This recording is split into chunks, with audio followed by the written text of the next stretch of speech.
پہلی بات تو یہ کہ اس دھرتی سے حضور علیہ السلام کو خاصی محبت اور انس تھا۔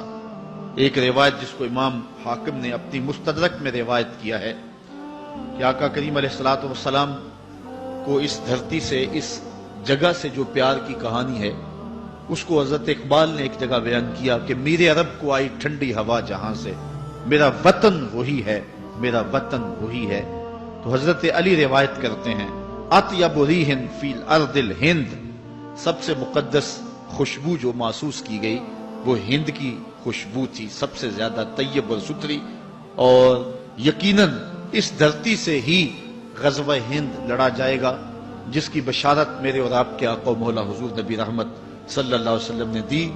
کتب احادیث کے اندر کتاب الجہاد میں باب غزوۃ الہند موجود ہے، جس میں مختلف احادیث میں مختلف اصحاب سے مروی روایات موجود ہیں، اور ان میں اس غزوے کی بشارت دی ہے، بلکہ اس کو بہترین غزوہ قرار دیا گیا ہے۔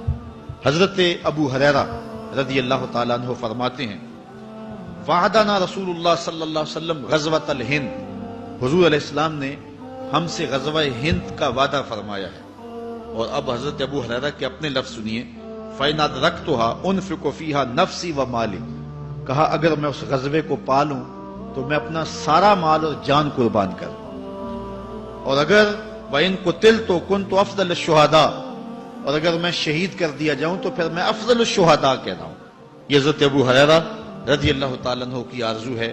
اور دوسری روایت حضرت ثوبان مولا رسول اللہ صلی اللہ علیہ وسلم، حضور کے غلام حضرت ثوبان سے مروی ہے، قالا قالا رسول اللہ صلی اللہ علیہ وسلم، کہتے ہیں رسول کریم صلی اللہ علیہ وآلہ وسلم نے ارشاد فرمایا اصابتان من امتی احرزہم اللہ من النار، میری امت کے دو گروہ ہیں جن کو اللہ نے جہنم کی آگ سے آزاد کر دیا ہوا ہے۔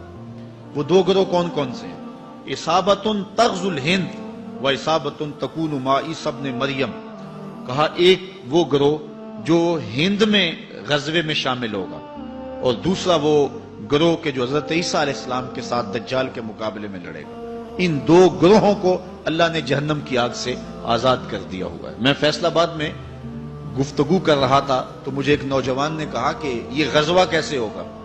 غزوہ تو ہوتا جس میں حضور شریک ہو، تو جس میں حضور شریک نہیں ہوتے تھے تو ان جنگوں کو سریہ کہا جاتا تھا، تو یہ غزوہ کیسا ہوگا جبکہ قرب قیامت میں ہوگا؟ تو میں نے کہا یہ غزوہ اس معنی میں ہوگا کہ حضور علیہ الصلوۃ والسلام کی روحانی تائید اور آقا کریم علیہ الصلوۃ والسلام کی روحانی شرکت اس غزوے میں ہوگی، اور حضور خود قیادت فرمائیں گے۔